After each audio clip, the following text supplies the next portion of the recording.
성전 문지기 세 사람을 사로잡고 또 성중에서 사람을 사로잡았으니 곧 군사를 거느린 내시 한 사람과 또 성중에서 만난 바 왕의 시종 5사람과 백성을 징집하는 장관의 서기관 1사람과 성중에서 만난 바 백성 60명이라.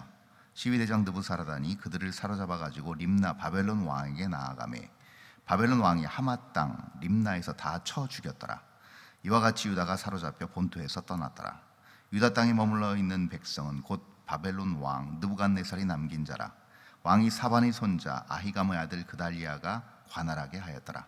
모든 군대 지휘관과 그를 따르는 자가 바벨론 왕이 그달리아를 지도자로 삼았다 함을 듣고 이에 느다니아의 아들 이스마엘과 가레의 아들 요하난과 느도밧 사람 단후메스의 아들 스라야와 마아가 사람의 아들 야하사니아와 그를 따르는 사람이 모두 미스바로 가서 그달리아에게 나아가매 그달리아가 그들과 그를 따르는 군사들에게 맹세하여 이르되 너희는 갈대아인을 섬기기를 두려워하지 말고 이 땅에 살며 바벨론 왕을 섬기라. 그리하면 너희가 평안하리라 하니라.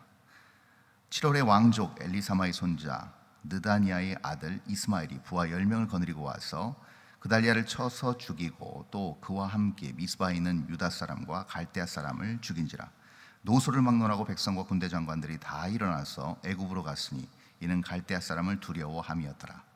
유다의 왕 여호야긴이 사로잡혀 간 지 37년에 곧 바벨론의 왕 에윌 무로닥이 즉위한 원년 12월 그달 27일에 유다의 왕 여호야긴을 옥에서 내놓아 그 머리를 들게 하고 그에게 좋게 말하고 그의 지위를 바벨론에 그와 함께 있는 모든 왕의 지위보다 높이고 그 죄수의 의복을 벗게 하고 그의 일평생에 항상 왕의 앞에서 양식을 먹게 하였고 30절 다 함께 합니다. 그가 쓸 것은 날마다 왕에게서 받는 양이 있어서 종신토록 끊이지 아니하였더라. 아멘. 이제 남유다 마지막 역사를 우리는 오늘 살펴보게 됩니다. 이제 모든 남유다에 있는 모든 백성들과 또 고관 대작들은 다 바벨론으로 끌려가게 됩니다. 그래서 이제 철저하게 남유다는 파괴되고 중요한 것은 예루살렘에 있는 성전마저도 남아있지 못하는 그런 상황이 되어버리고 말았습니다. 오늘 본문 18절에 보니까 이렇게 나와 있습니다. 시위대장이 대제사장 스라야와 부제사장 스바냐와 성전 문지기 세 사람을 사로잡고 19절에 또 성중에서 사람을 사로잡았으니 곧 군사를 거느린 내시 한 사람과 또 성중에서 만난 바 왕의 시종 5사람과 백성을 징집하는 장관의 서기관 1사람과 성중에서 만난 바 백성 60명이라. 여기서 우리는 중요한 것을 발견하게 됩니다. 그것은 무엇이냐면 철저한 파괴라는 것을 알 수가 있습니다. 왜 철저한 파괴인가? 18절에 누구를 잡습니까? 대제사장과 부제사장을 사로잡게 되죠. 성전 문지기 역시도 사로잡히게 됩니다. 그리고 19절에는 어떤 사람들입니까? 바로 궁 안에 있던 궁의 고위들이었습니다. 궁 안에서 중요한 일들을 감당하던 사람들 역시도 사로잡혔다는 것을 알 수가 있죠. 백성 60명이라 했는데 일반 평민이 아닐 것입니다. 이 백성 60명도 나름 그 지위가 있는 또 나름 사회적 위치가 있는 그런 사람들이었을 겁니다. 이런 사람들 60명까지 포함해서 모두가 다 사로잡히게 된 것이죠. 그런데 지금 성전에 있는 사람들 또 궁 안에 있는 사람들, 그래서 유다인들, 남유다인들의 정치적 구심점이었던 성전에서 봉사하는 사람들과 또 실제적인 행정 권력을 행사했던 중요한 사람들 역시 다 사로잡혔다는 것을 우리는 알 수가 있습니다. 그래서 종교적으로 또 사회적으로 중요한 위치에 있는 모든 사람들이 다 사로잡혀 와서 남유다는 그야말로 스스로 통치할 수 있는 어떤 기반의 여지를 전혀 바벨론 왕 느부갓네살이 남겨놓지 않았음을 우리는 여기서 살펴볼 수가 있는 거죠. 결국은 림나에 끌고 와서 이 사람들을 21절에 보니까 다 쳐 죽이게 됩니다. 다 처형시키게 되는 것이죠. 그래서 하나도 남김없이 모두가 다 죽게 되고 결국은 그래도 쓸모있다고 판단한 사람들, 바벨론 왕국에 있어서 필요하다고 여겨지는 그룹들은 바벨론의 포로로 잡혀가게 되었다는 것이죠. 그런데 이제 느부갓네살이 그 다음 정책을 시행하게 됩니다. 그것이 22절에 나와 있는데요, 이렇게 나타나 있죠. 유다 땅에 머물러 있는 백성은 곧 바벨론 왕 느부갓네살이 남긴 자라. 왕이 사반에서 온 자 아이감의 아들 그달리아가 관할하게 하였더라. 그래서 왕이 아닙니다. 그달리아는 시드기야 왕처럼 왕으로 세운 사람이 아니고 그 땅을 관할하게 했다는 거죠. 1차 침공 이후에는 시드기야라는 왕을 세워서, 왕족이었던 시드기야를 왕으로 세워서 자기 어떤 그 속국으로 그렇게 삼아서 정치적으로 관여하고 했지만, 이제 시드기야가 바벨론의 반기를 들게 되면서 아예 왕족과 왕가를 다 멸망시키고 그달리아라는 인물을 세워서 그 땅을 총괄하게끔 하는 그러한 그 행정적인 변화가 일어나게 됩니다. 23절에 보니까 이렇게 나타나 있습니다. 모든 군대 지휘관과 그를 따르는 자가 바벨론 왕이 그달리아를 지도자로 삼았다 함을 듣고 이 느다니아의 아들 이스마엘과 가레아의 아들 요하난과 느도바 사람 단후메스의 아들 스라와야, 마아가 사람의 아들 야하사니아와 그를 따르는 사람이 모두 미스바로 가서 그달리아에게 나아가매. 네, 중요한 인물이 나옵니다. 그 인물이 누구냐 하면 느다니아의 아들 이스마엘입니다. 이 이스마엘은 왕족이었죠. 이 유다 왕족인 이스마엘을 주축으로 한 반바벨론파 사람들입니다. 바벨론 왕국이 우리 남유다를 지배할 수 없다는 생각을 가지고 있는 사람들입니다. 그래서 철저한 유대주의자들이고 율법주의자들입니다. 그래서 절대로 지금도 역시 마찬가지로 모든 유다가 모든 정치, 경제, 문화 모든 영역이 다 철저하게 파괴되었지만 여전히 그래도 하나님께서 우리 유다를 버리지 않으셨다는 생각을 가지고 있는 사람들이었습니다. 그 사람들이 어디로 가는가? 예루살렘이 아닌 미스바로 갔다는 것을 봤을 때, 예루살렘이 도저히 어떻게 보면 이스라엘 모든 백성들의 중요한 거점 지역 아니겠습니까? 모든 영역의 가장 중심지고 또 성전이 있는 곳인 그 예루살렘에서 더 이상 통치하지 않고 거기서 조금 떨어진 미스바라는 곳에서 통치했음을 알 수 있습니다. 이것을 통해서 우리는 예루살렘이 철저하게 파괴됐다는 것을 알 수가 있는 거죠. 어떤 그런 남유다 전체를 총괄하고 통치할 수 있는 어떤 여지가 남아있지 않은 그런 상태라고 할 수가 있는 것이죠. 근데 그때 그달리아가 이 찾아온 사람들에게 중요한 얘기를 합니다. 24절에 그달리아가 그들과 그를 따르는 군사들에게 맹세하여 이르되 너희는 갈대아인을 섬기기를 두려워하지 말고 이 땅에 살며 바벨론 왕을 섬기라. 그리하면 너희가 평안하니라 하니라. 지금 그달리아가 무슨 말을 하고 있는가? 너희는 절대로 반기를 들지 말고 바벨론을 섬기라고 얘기하고 있습니다. 여러분, 이 말은 굉장히 우리가 많이 들었던 말입니다. 이 말은 어디서 우리가 많이 들었는가? 여러분, 남유다가 기울기 시작해서부터 계속 활동했던 선지자가 있습니다. 이 시대에서 활동했던 유명한 선지자, 바로 예레미야 선지자죠. 예레미야 선지자가 매번 얘기했습니다. 너희는 절대 바벨론의 반기를 들지 말아라. 하나님께서 남유다를 반드시 멸망시키실 것이다. 그 얘기를 한 것이죠.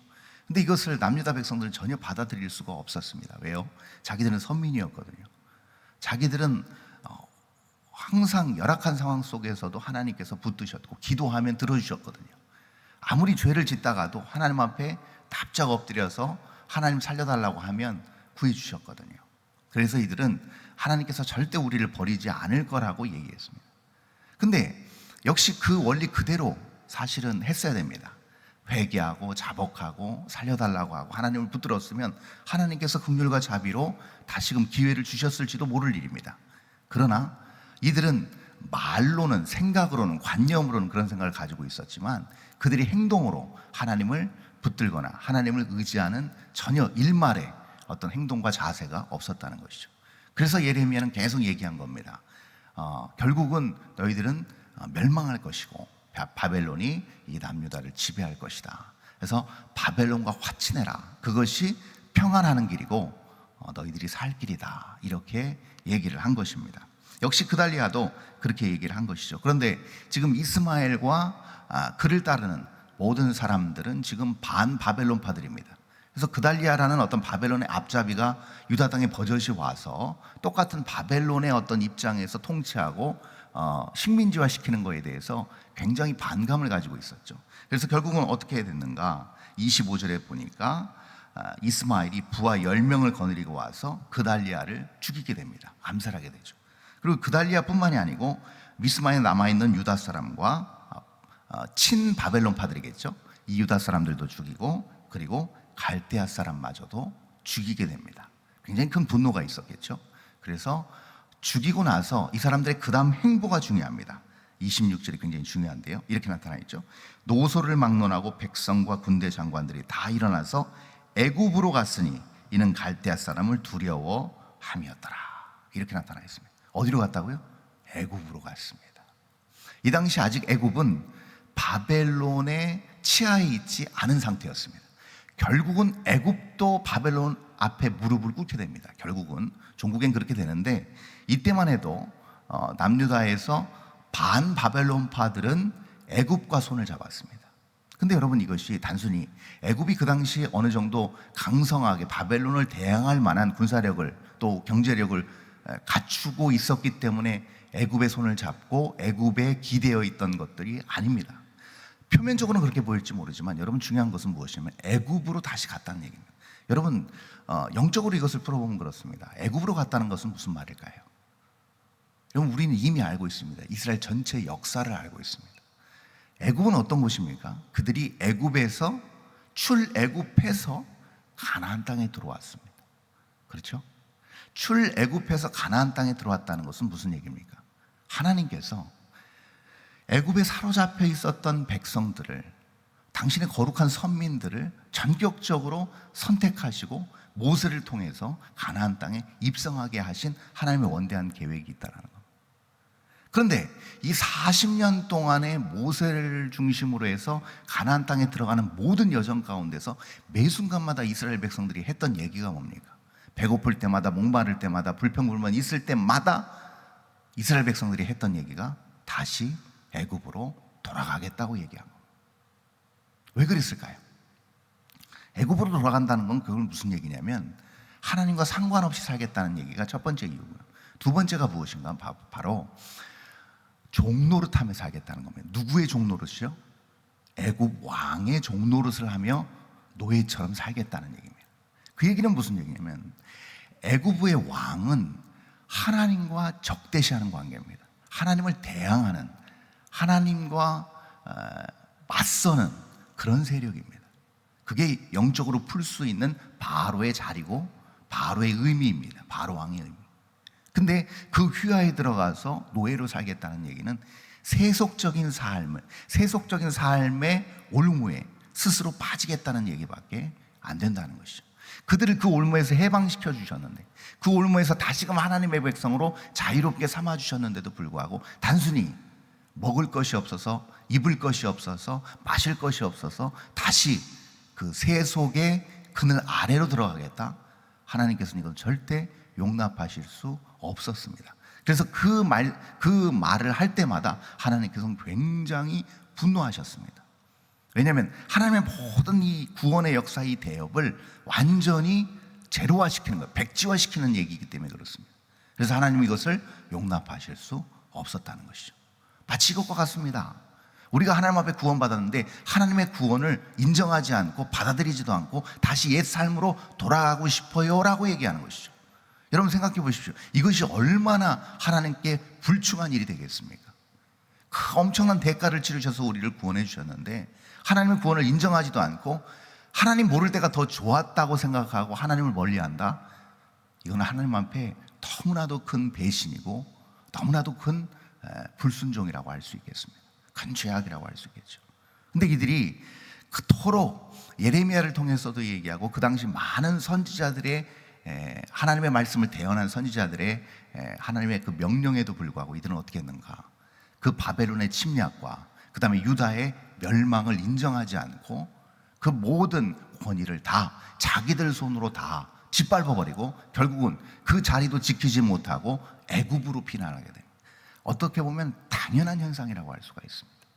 옛날 그 광야에서의 하나님 앞에 불순종한 이스라엘 백성들과 같은 맥락의 죄악과 불순종이라고 할 수 있을 것입니다. 여기서 우리는 중요한 것을 발견하게 되는 것이죠. 여러분, 몇 수천 년이 지난 지금 역시 다를 것 같습니까? 그렇지 않습니다. 많은 부분에서 일맥상통하는 부분이 많이 있다고 할 수 있을 것입니다. 옛날에 우리가 신앙생활하고 은혜 받고 하나님 앞에 나아가는 것 너무 감사하고 좋은 일인데, 그 이전에 하나님을 모르던 삶을 그리워하고 그 하나님을 모르던 삶을 더욱더 우리가 귀하게 여긴다고 한다면 이것은 애굽으로 돌아가는 현상과 별반 다를 바가 없다라는 거죠. 그것뿐만이 아니고 우리가 과거로 돌아가지 않는다 하더라도 지금 현재 상황에서도 마찬가지입니다. 하나님의 은혜를 받고 하나님께서 구원해 주시고 우리의 삶을 인도해 주심에도 불구하고 여전히 우리가 세속 그리고 하나님이 아닌 것에 우리의 마음을 자꾸 쏟는다면 결국 그것 역시도 하나님 앞에 온전한 바른 신앙생활은 아닐 것입니다. 철저히 패망한 남유다. 그러나 다시금 회복의 씨앗이 올라오고 있습니다. 그것이 27절부터 나오는데요, 유다왕 여호야긴이 사로잡혀 간 지 37년, 곧 바벨론 왕 에윌 무로닥이 즉위한 원년 12월 그달 27일에 유다의 왕 여호야긴을 옥에서 내놓아 그 머리를 들게 하고, 그리고 그의 지위를 회복시키고 죄세 의복을 벗게 하고 항상 왕 앞에서 먹게 하였다. 그리고 30절 보니까 그가 쓸 것은 날마다 왕에게서 받는 양이 있어서 종신토록 끊이지 아니하였다. 이렇게 기록되어 있습니다. 18살에 왕위에 올라서 3개월 만에 바벨론의 1차 침공이 있었습니다. 그리고 나서 그 1차 침공 때 포로로 바벨론에 끌려와서 무려 37년간 죄수로 살았습니다. 그리고 그가 드디어 오늘 본문의 말씀처럼 석방되기에 이르는데 그때의 나이가 55세입니다. 그런데 그 55세 때 석방된 여호야긴이 이제 그 바벨론의 어떤 지위에 있는 사람보다도 높은 지위에 오르게 됐다. 여러분, 역사상 굉장히 드문 일입니다. 속국의 왕을 갖다가 바벨론의 어떤 다른 지위 고관 대작보다도 더 높은 지위에 올려놓는 것은요, 거의 있을 수 없는 일입니다. 그렇게 하지 않습니다. 근데 이것을 전격적으로 했다는 것은 무슨 얘기인가? 하나님께서 개입하셨다는 얘기입니다. 결국 우리는 무엇을 할 수 있습니까? 철저하게 파괴된 그 남유다가 이제 하나님의 놀라운 긍휼과 자비의 역사로 회복되고 있음을 암시하고 있는 겁니다. 하나님은 그렇게 역사하십니다. 철저히 파괴하시지만 동일하게 하나님은 놀라운 회복과 다시금 새로운 부흥의 역사를 다시 준비하고 계신다는 사실입니다. 오늘 우리가 사는 이 땅, 정말 망할 수밖에 없는 죄악이 관영한 땅이라 할지라도 우리가 기도하고 하나님의 백성이 이 땅에서 살아가는 한 하나님은 반드시 회복과 부흥의 역사를 계획하시고 면면히 그 놀라운 역사를 이루어가고 계신다는 사실을 믿고 오늘도 신실한 하나님의 백성으로 순종하며 기쁨과 감사로 나아가시는 복된 한 날이 될 수 있기를 바랍니다. 기도하겠습니다. 하나님 감사합니다. 귀한 말씀 받고 남유다의 멸망을 보면서 다시금 깨닫습니다.